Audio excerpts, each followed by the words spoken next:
Welcome to Growth Investing Mastery. This video will review our May 2025 portfolio. As a reminder, this is not investment advice or recommendations to buy any stocks. The topics for this video will include our current allocations and results. Then we'll look at a case where I had a misunderstanding about an investment, and we'll also review some strategies to protect against overconfidence. Next, we will review the companies that I own, and we'll look at the companies I sold as well. Then we'll take a look at some forced earnings plays I made in the month. We will look at some companies I researched and then summarize our findings. Taking a look at our allocations for the month, we have 6 high confidence positions. They start with AppLovin, symbol app, at 19.7%. Next is Astera Labs, ALAB, at 17.5%. The next stock on our list is Sezzle with symbol SEZL at 15.7%, followed by Hims & Hers Health, HIMS, at 14.2%. Our 5th biggest position is Paymentus PAY at 13.4%, followed by Reddit, RDDT, at 13.3%. Then we have a really big drop-off in allocations with 5 lower confidence positions, starting with Paysign PAYS at 2.0%. That's followed by Cineverse CNVS at 1.9%. The 3 starter positions I have are Nova NVMI at 0.9%, Dave with symbol Dave at 0.8%, and Remitly Global RELY at 0.8%. I've mentioned before I would like to fill out the middle part of my portfolio some to get some medium confidence positions, maybe between 5 to 10%, but I haven't had any real opportunities to build up one of my lower confidence positions. Part of the reason is we sold off 3 of the lower confidence positions this month, which were Biostem with symbol BSEM, Ardelyx with symbol ARDX, and LifeMD, LFMD. It was a pretty fruitful month for finding new companies, as I've got Remitly now, Paysign, Dave, and Nova as the new additions. Additionally, I trimmed Sezzle when it got really high in price, and I trimmed Reddit some after its earnings. I also trimmed Astera Labs some as it was reaching close to $100 a share. However, I did add to Sezzle before earnings, and I added to Reddit when it got really low this month, below $105 a share. One of the nice things with high confidence positions is when they run up a lot, we can trim them, and when they get too beat up, we can add to them. This is why both Sezzle and Reddit are on my trimmed and added list this month. Looking into our results, in 2024, we were up 146%, and in 2025, we're up 21% year to date. And this was a huge recovery as we were down pretty big in April, and now we had a pretty big upswing in May. The cumulative return since January 2024 is up 198%. And our year-to-date returns versus the index are 21% for us versus -1% for the NASDAQ. It was a pretty decent earnings season, but not outstanding. And I included a graph of my main account so you can see the scale of the swings on the graph. You can see in November 2024 we had a really strong earnings season where there looks like a huge jump up. And why we had a huge jump up this month, it wasn't really because of strong earnings results, but more companies recovering from their beaten up share prices. Another interesting thing to note is you can see on the graph how the jumps up and down look bigger on the second half of the graph. That's because the amounts get bigger as we start compounding over the years. I wanted to review a case where I had a misunderstanding about a business, and I sold the biotech company Ardelyx this month after their earnings. Management had said that 60% of their kidney drug business will lose Medicare coverage, and their medication will not be included in that dialysis bundle. I had to look up some information about what this dialysis bundle means. And it's basically a recommended treatment for Medicare for what doctors should prescribe. The condition the medication treats is end-stage kidney failure. And in the prior earnings conference call, the CEO spun it to say nobody will lose their coverage and we care about the patients. However, somehow I misunderstood or misread this, that no loss coverage would be equal to no loss revenue. And part of the reason may be because the tone of the overall call seemed pretty positive to me. And there was one more hint that Q1 may be weak, which was that management said that Q1 is their weakest for their other drug, which treats IBS. On the day of the earnings, I was just checking what analysts thought revenue may come in at, and it was much lower than I expected. Q4 had 116 million of revenue, but analysts expected only 79 million of revenue in Q1. I ended up reducing my position to a very tiny position before earnings. Revenue came in at 74 million, which was much lower than I expected, and even lower than analysts thought was possible. It was basically a worst case scenario from my point of view. Management covered the prescriptions to keep patients covered, but they paid for it out of their own expense. This meant that profitability metrics also tanked big on the quarter. I did feel fortunate to lose only 20% in this situation. And next time I'm going to try and listen to management a bit more carefully and take everything literally. And we should always keep in mind the CEO's job is to spin worst case scenarios and make them sound better than they seem. And this is really where I had the misunderstanding. I mixed up the positive tone on the call with implying that the company was going to have strong results. However, there's no need to be hard on ourselves, and these types of misunderstandings will happen with investing. And the best thing we can do is to learn from the mistake and move on. The next topic that was top of mind this month was hedging against overconfidence. And when we get strong results and have wild upswings, it has the potential for us to reach into overconfidence. And this did happen to me back in February, where our portfolio got off to a really strong start for the year. The warning signs I find for myself are that investing feels really easy, and I'm constantly checking prices throughout the day. And one countermeasure I wanted to try was to not check prices on big up days. I had the opportunity to try out this strategy a number of times this month, and there was one morning where I saw that Astera Labs was up 15% in the pre-market on no news.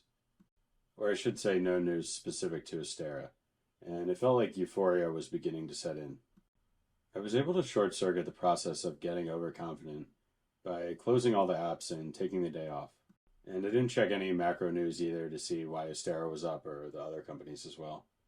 I used this strategy about 4 times during the month, and I found it worked really effectively. Previously, I would really only check out on big down days before. If the stocks were really down, I might want to just not look at it because it was too hard to look at. So it is a bit of reverse psychology, but I found the strategy works surprisingly well. And we're not hedging our actual portfolio at all. We're looking to maintain a balanced psychological state. And by maintaining balance, we'll be able to handle a big downturn when that inevitably comes again. The end result was that we were able to avoid overconfidence in the month, and we handled the upswing much better than last time back in February. The company AppLovin, with symbol App, is my highest confidence position. The product is ad tech in the gaming and e-commerce space. The main standout for this company is that profitability is very high, and in a recent William Blair report, they mentioned high growth digital advertising platform with 81% EBITDA margins and revenue growth around 70%. We have covered technology stocks for nearly 25 years and have never covered a company with this margin profile. And I think that really says a lot that an investment bank has never seen a business this profitable before in that technology space. The company is selling off the gaming side of the business, and this will decrease revenue temporarily, but it will boost margins for EBITDA and net income. And I am wondering if there will be an earnings trading impact on the next report, because the market may notice the sequential revenue went down. However, that's likely to be a really temporary reaction. The e-commerce pilot, which is going really well, should reach general availability towards the end of the year. I'm willing to give time to AppLovin to get the e-commerce launch right. In the meantime, gaming ads are performing incredibly well, and AI models improving benefits AppLovin over time. So every time there's a step up in one of the AI models that they're using, It ends up boosting profitability and the recommendation engine. Our next position is Astera Labs with symbol ALAB. They are an AI hardware and software platform for connectivity in the data center. Management has mentioned a number of times they're expecting a big ramp in Q2 and especially the second half of 2025. Their newer product line, Scorpio, has an average selling price of $225 per switch, and this is versus a $30 Aries retimer, which is their main product right now. The Cosmos platform moves functionality to the software layer, and it adds stickiness and a light vendor lock-in with the software platform. The company was recently at the JP Morgan Technology Conference, and the CFO mentioned we're shipping volume for the first time for Scorpio, which a lot of incremental growth in Q2 was from our Scorpio product line. That's a pretty strong hint from the CFO that Q2 will be strong.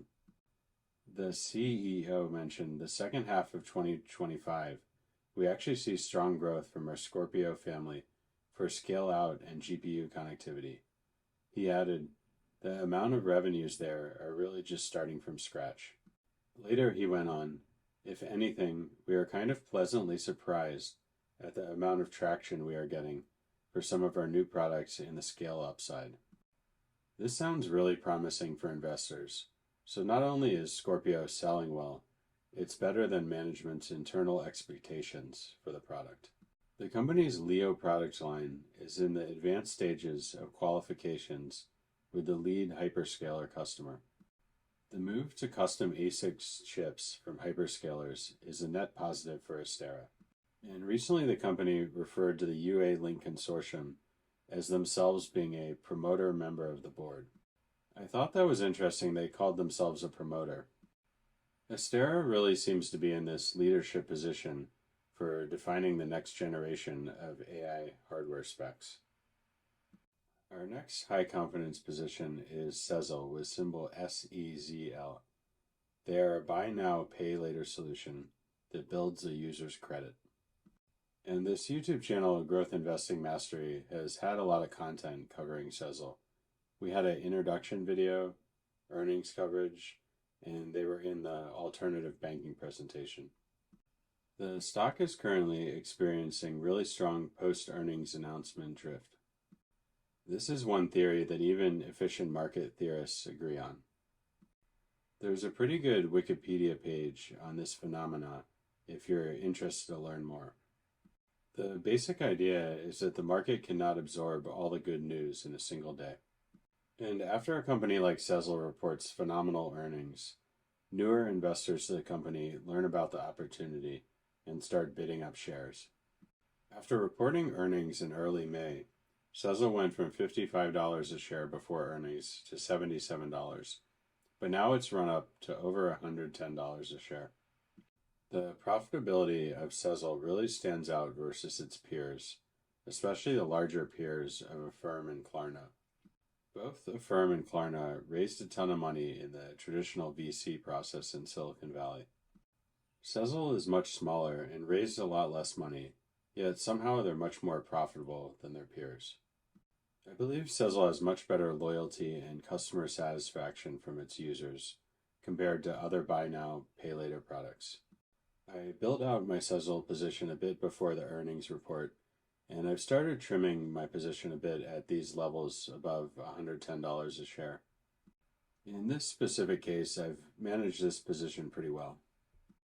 One more high confidence position is Hims & Hers Health with symbol HIMS. They are a telehealth provider offering customized lifestyle medications. The company recently raised $1 billion, but it's for an unknown purpose.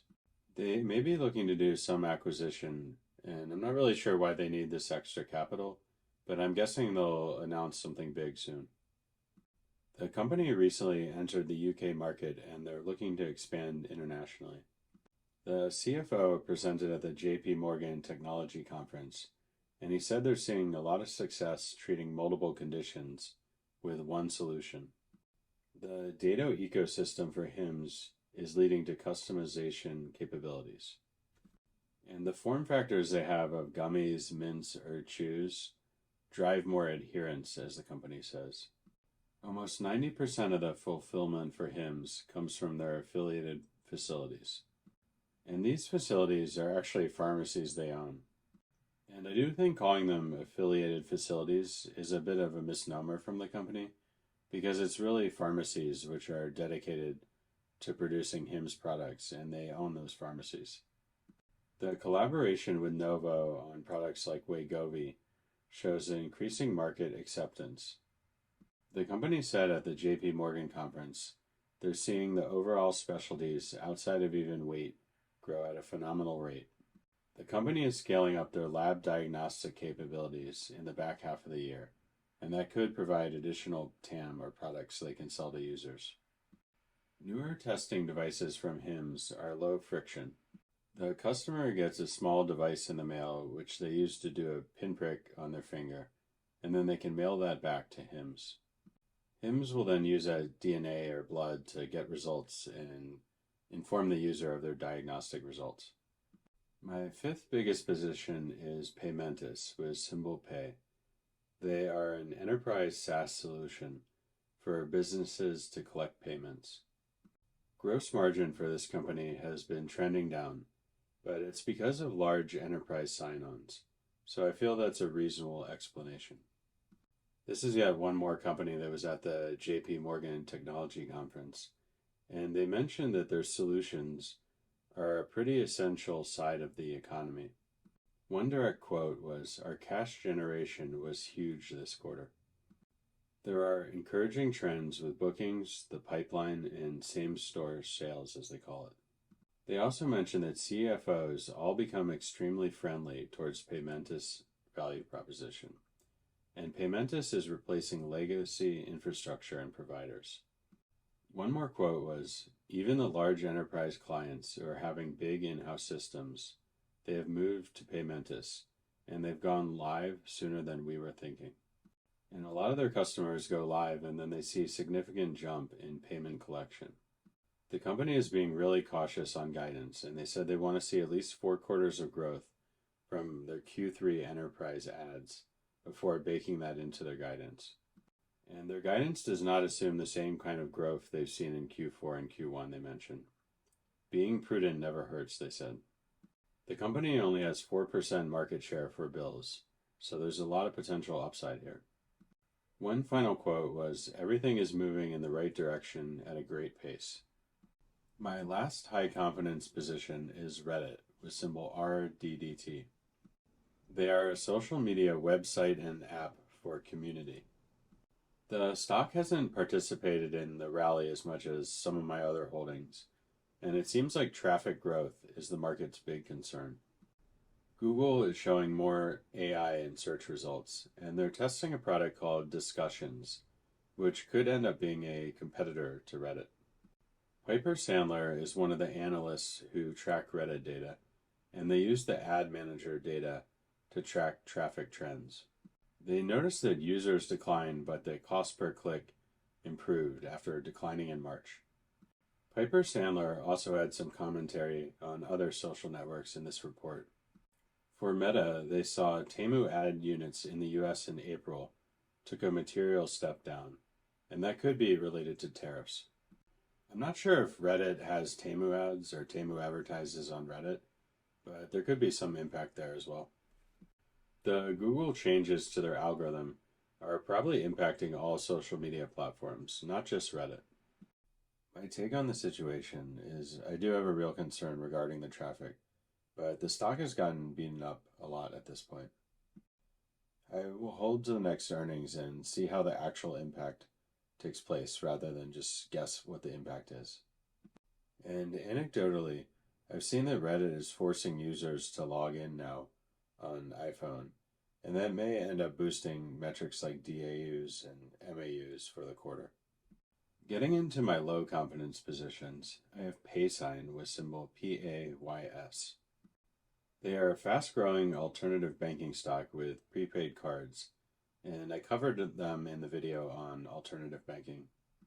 Paysign is the exclusive partner with ADMA Biologics for plasma donation.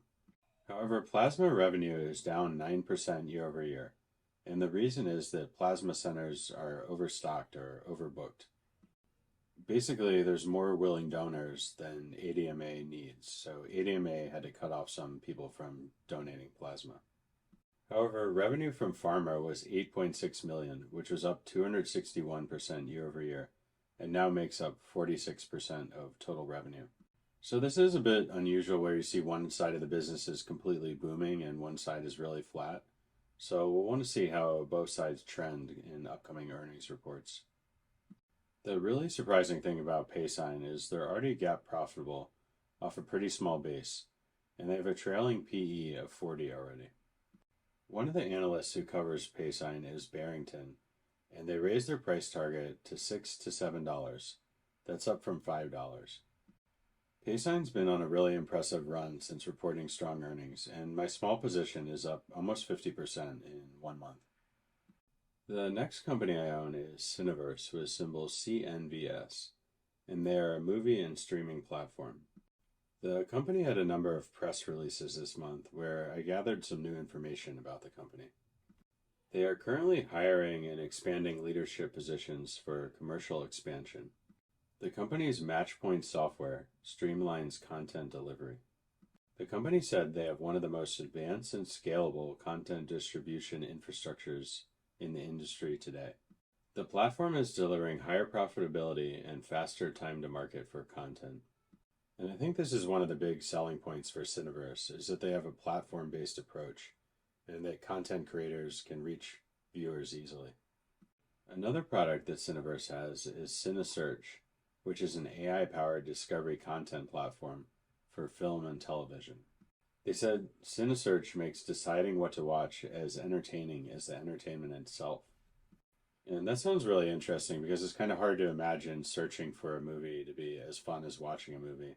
So I'd be interested to try out Cinesearch and see how that works.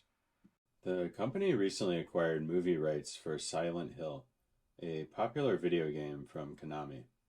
And the company says they have the most ambitious theatrical release slate ever. This includes titles coming up such as The Toxic Avenger, Silent Night, Deadly Night, Return to Silent Hill, Wolf Creek Legacy, and The Things You Kill. And last quarter was really a breakout quarter for Cineverse because they had Terrifier 3, which is a hit. And it seems like if any one of these 6 movies can become a hit, the company could get a whole lot more revenue than analysts predict. When talking about Cineverse 360 ad solutions, the company said there was a 40% lift in direct sales in fiscal Q4 2025 compared with the previous quarter. And seeing any metric go up 40% quarter over quarter is really promising for investors. And I'm pretty impressed overall that this company has 3 separate platforms. They have Matchpoint, Cinesearch, and the ad solutions, and those all seem to be growing pretty well. The company also has a podcast network, social media channels, live events, and merchandise. So the story seems to be coming together really well, but the real question is, can the numbers back up the story here?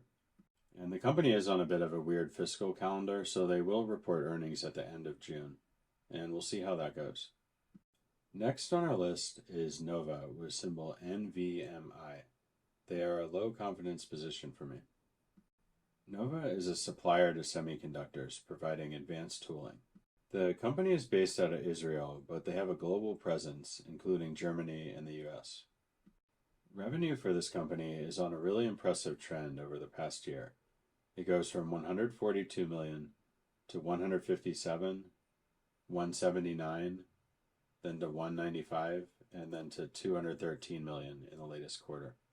I also really like the year-over-year revenue growth rate for this company.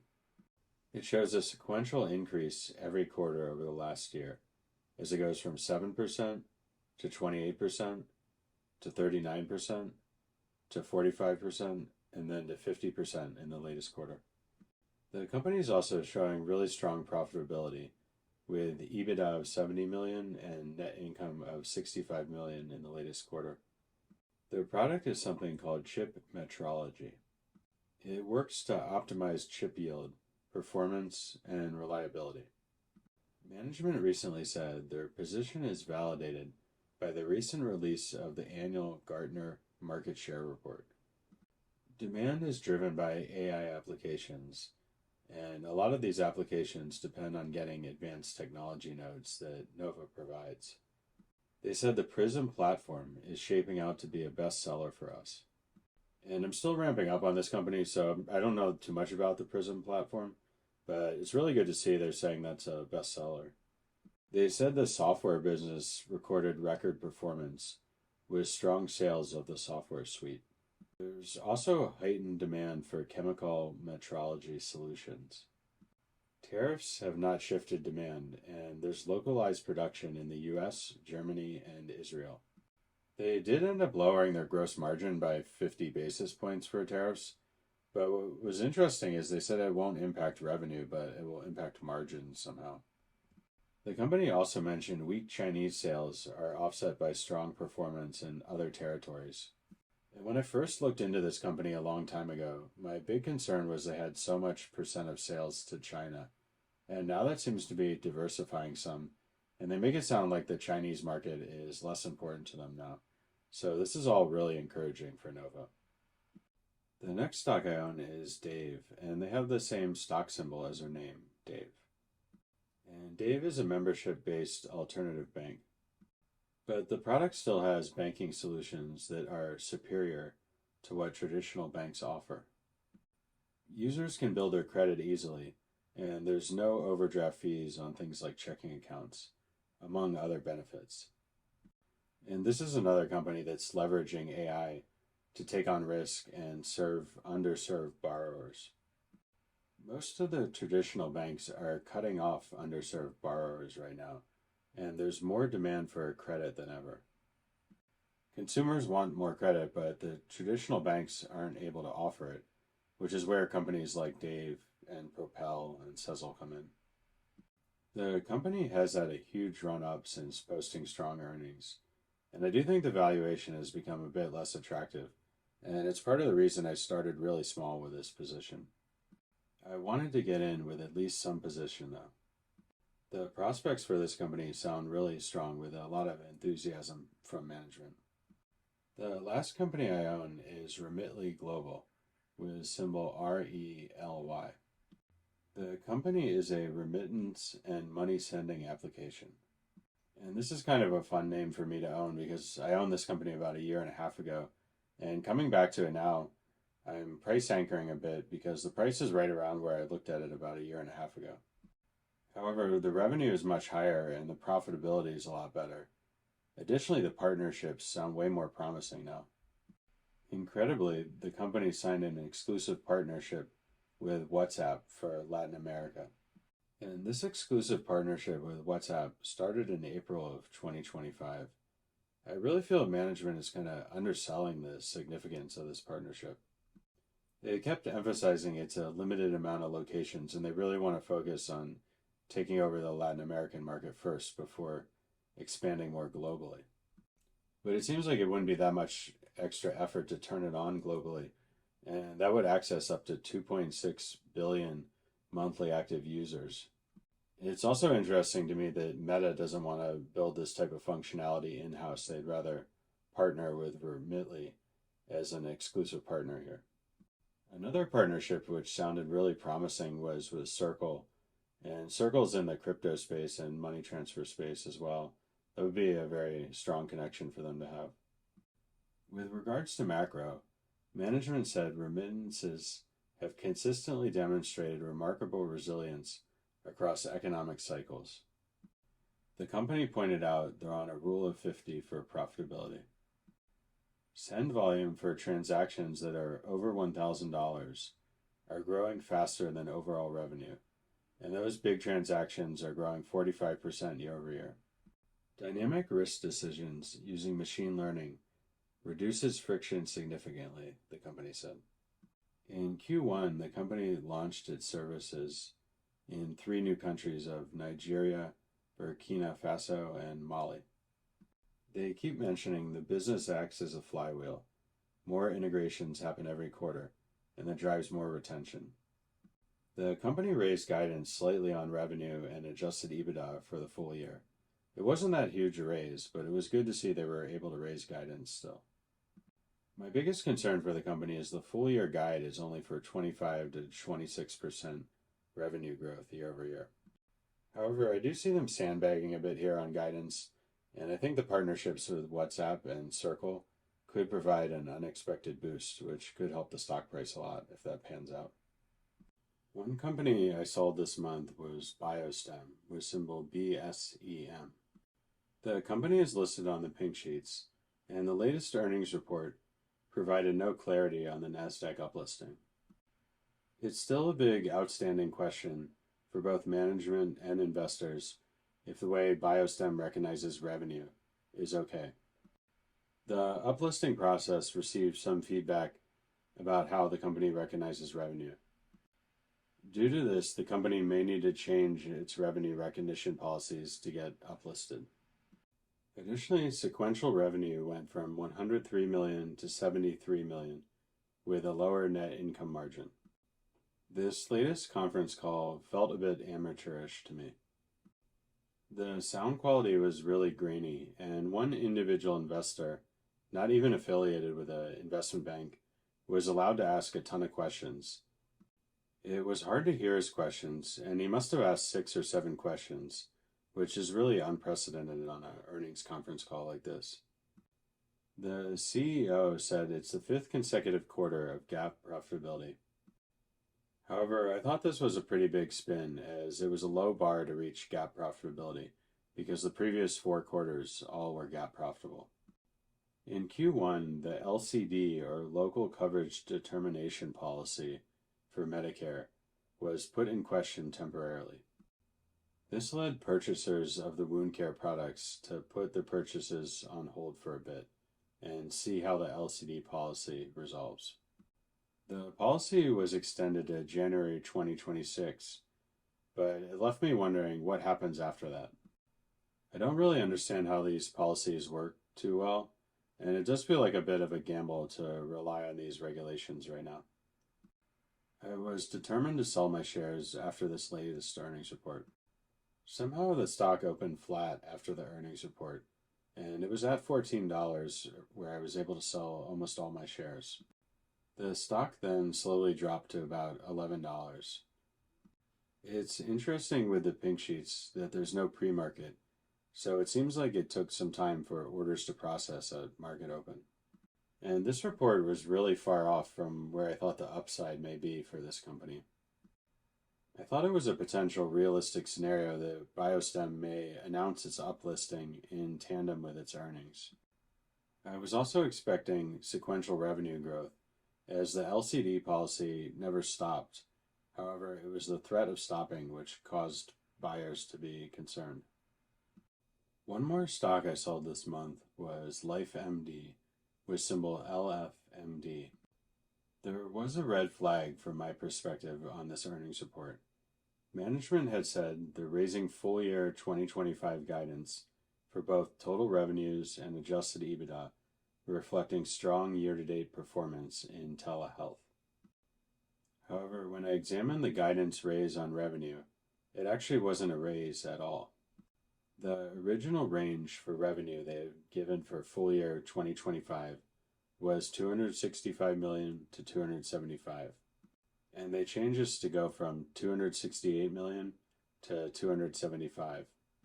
So all that the company did was tighten the bottom end of the range, but the top end of the range stayed at $275 million, which doesn't make it a raise.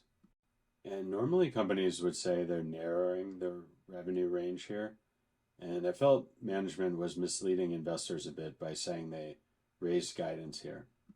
They may have wanted that headline to say they're raising guidance, and it did boost the stock price 10%. The company actually did raise guidance on adjusted EBITDA by a tiny amount, though. The original range was from 30 to 32 million, and they upped that to be from 31 to 33 million. It's not a very big raise, but it's still technically a raise on adjusted EBITDA. Otherwise, the narrative the company told sounded pretty strong with GAAP profitability. I was surprised based off what the company was saying they were not able to actually raise revenue guidance. The stock did rally about 10%, as I mentioned, after hours, and I used that opportunity to sell the next day. I did notice the company's rallied quite a lot since I've sold, maybe up an additional 30% or so. However, this wasn't a very high confidence position, and it does validate our selection process that a company is doing well after we bought them.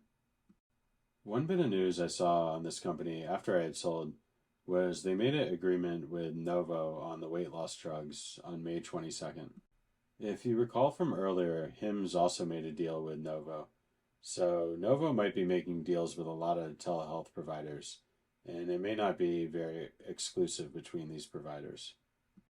I also wanted to review a few failed earnings plays I made this month. In the middle of the month, I had 6 high confidence positions and 2 tiny starter positions. I've really been looking to build out 1 or 2 medium confidence positions to round out my portfolio some. And I ended up starting positions in 2 companies right before their earnings, but neither of these investments worked out. Harrow, with symbol HROW, is an eye medication pharma company that I used to own. I had previously sold them about 3 quarters ago after they posted what I thought was a poor earnings report. However, the earnings report following that one seemed like the company was back on track. Additionally, the valuation on this company looked attractive from a relative basis. I had previously been investing when this was a $45 a share stock, and it was currently sitting at $25 before earnings. But unfortunately, the report was an off-again quarter for Harrow. And the CEO, Mark Baum, he's the founder, and he really runs this company like a one-man show. The CFO for this company doesn't even do prepared remarks in their earnings statement. And Mark Baum mentioned he's inexperienced with branded products. Yet he had no mention of hiring a chief operating officer or somebody who has experience in this line. And I got the sense he wants to do everything by himself. The other company that I bought into right before earnings was Global E, with symbol GLBE, and they're an e-commerce shipping partner. In Q4, they had a really impressive quarter, with revenue growth of 42%. The company had given soft guidance on tariff fears. However, the tariffs got called off right before earnings. And I thought this may be a good chance to get in on the company before they reported a strong quarter. Unfortunately, the quarter wasn't very strong. So I ended up selling Global E as well. And one of the big takeaways from these 2 investments was to try and not force the opportunities. Let them come to you. And I really want to let company results dictate what investments I make, rather than trying to guess which companies are going to do well on their earnings. Let's now take a look at some companies I researched in the month of May. EverQuote, with symbol EVER, is an insurance referral platform that's primarily in auto. I used to own a really small position in EverQuote about 2 quarters ago. Revenue for EverQuote in their latest quarter was $167 million, which was up 83% year over year. Additionally, the company had $17 million of EBITDA and $8 million of net income in the quarter, with a market cap of just $835 million. So the market cap does seem relatively small for the type of numbers this company is putting up, but I do understand why the market is somewhat skeptical of this product. EverQuote now has $125 million of cash on their balance sheet, and it's growing each quarter. And EverQuote set a record on all 3 metrics that they follow. The company is expanding into home insurance, but home insurance is only growing 10% year over year on a small base. I'd really like to see this company gain more traction in the home insurance referral business before starting an investment here again.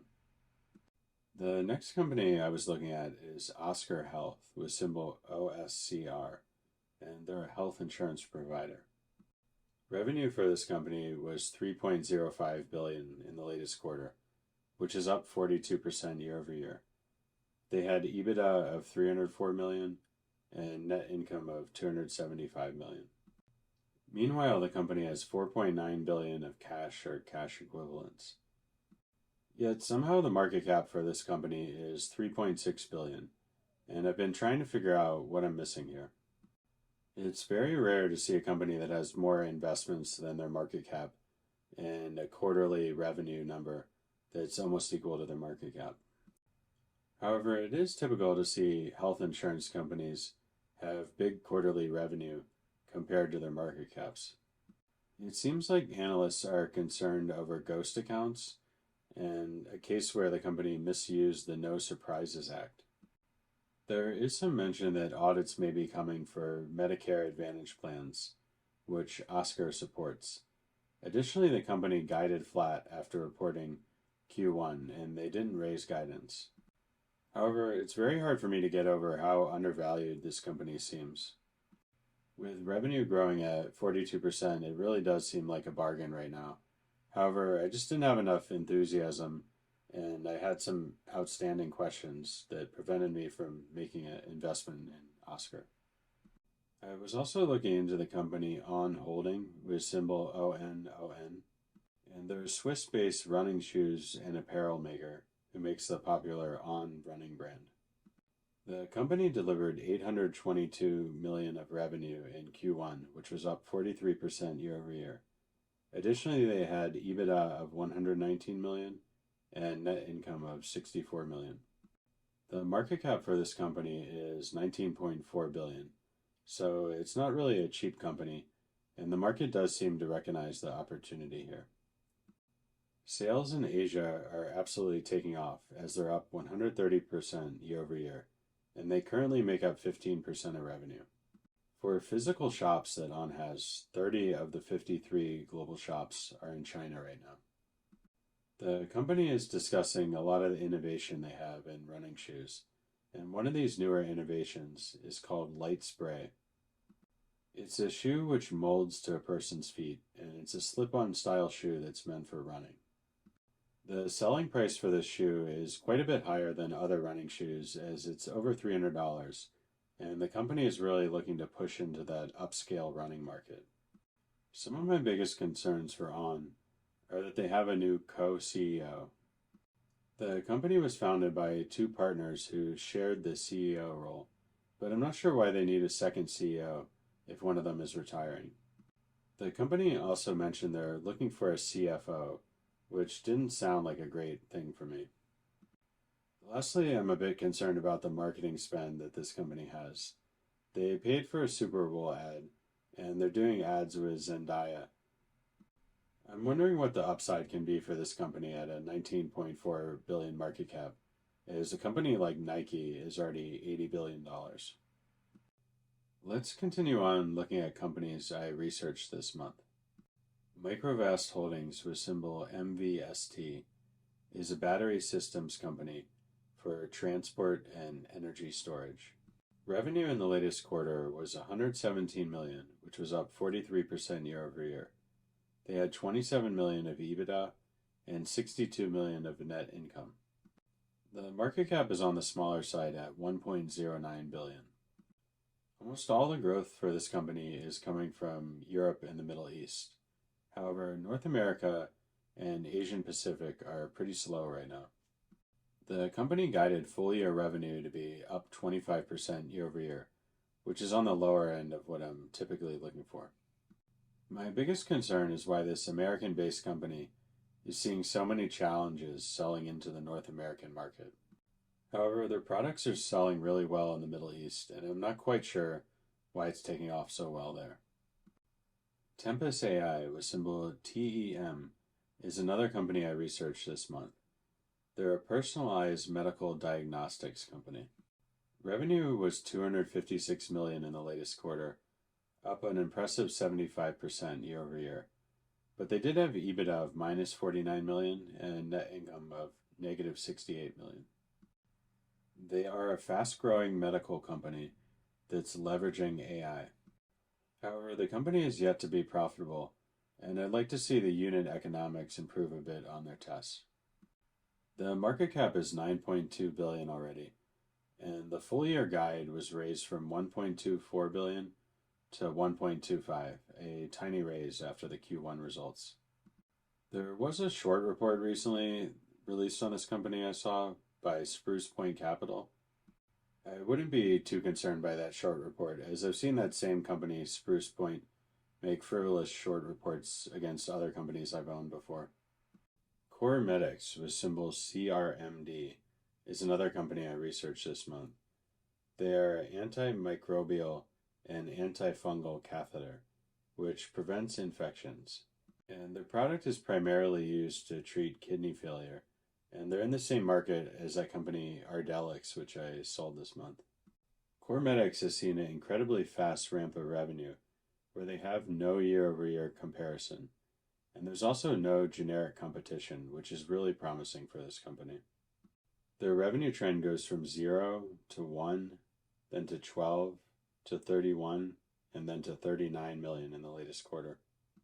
The company also got EBITDA of 20 million and net income of 21 million, which is really impressive profitability for a company this early on.